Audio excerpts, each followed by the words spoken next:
দেশের রাজনীতির মঞ্চে ভোটের সময় যতই কাছে আসে উত্তেজনা ততই বাড়ে। নতুন নাটকের কেন্দ্রবিন্দুতে এবার উঠে এসেছে জাতীয় নাগরিক পার্টি এনসিপি, যেটি গঠনের প্রথম থেকেই বিতর্ক এবং ভাঙনের পথে।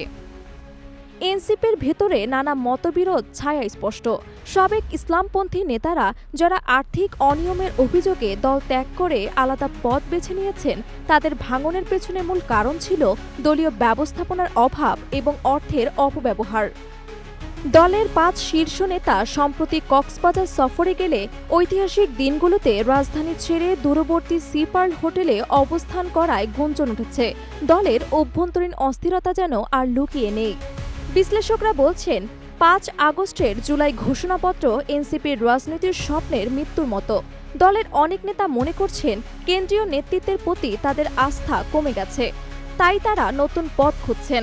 কেউ হয়তো নতুন দল গঠন করবেন, কেউ অন্য দলে চলে যাবেন। এই দুর্বলতাকে সুযোগ হিসেবে কাজে লাগাচ্ছেন বিএনপি। দীর্ঘদিনের অভিজ্ঞতা এবং মাঠের সংগঠনকে শক্ত করে তারা ক্ষমতা দখলের লড়াইতে মনোযোগী। বিএনপির কেন্দ্রীয় কার্যালয় থেকে ইতোমধ্যেই এই খবর ছড়ানো শুরু হয়েছে। এই নির্বাচন তাদের জন্য সুযোগ এনে দিতে পারে। সরকারি পর্যায়েও নির্বাচনের প্রস্তুতি জোরদার হলেও পরিবেশ এখনও অনুপযুক্ত।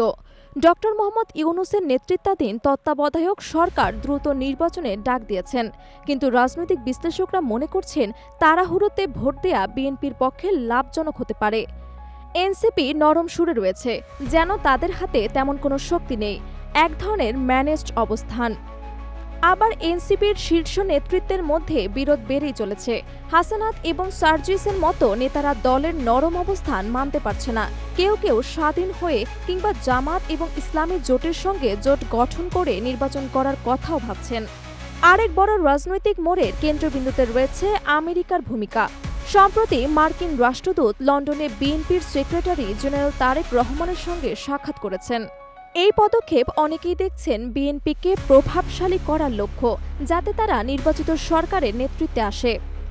আমেরিকার উদ্দেশ্য দেশের গুরুত্বপূর্ণ বন্দর এবং করিডোর নিয়ন্ত্রণ নিজেদের হাতের বাইরে না চলে যায়, বিশেষ করে চীন এবং ভারত প্রতিদ্বন্দ্বিতার মধ্যে। তবে জামায়াতের অবস্থান ভিন্ন। তারা নির্বাচনে অংশ নেবে না বলে স্পষ্ট ঘোষণা দিয়েছেন। তারা দাবি করছে ভোট হবে যদি লেভেল প্লেইং ফিল্ড তৈরি হয়, অন্যথায় নির্বাচনের বৈধতা প্রশ্নবিদ্ধ হবে। রাজনৈতিক বিশ্লেষকরা বলছেন এনসিপির দুর্বলতা এবং জোট বাঁধার জটিলতা আগামী নির্বাচনে উত্তেজনা আরও বাড়াবে। বিএনপির সঙ্গে এনসিপির সম্পর্ক যেমন আছে, ভাঙনও তেমনি তীব্র। এই দ্বৈরাত্যের মধ্যেই দেশ চূড়ান্ত ভোটের অপেক্ষায়। এই রাজনৈতিক নাটক শুধু বর্তমান সময়ের নয়, দেশের ভবিষ্যতের পথ নির্ধারণের মঞ্চ বটে।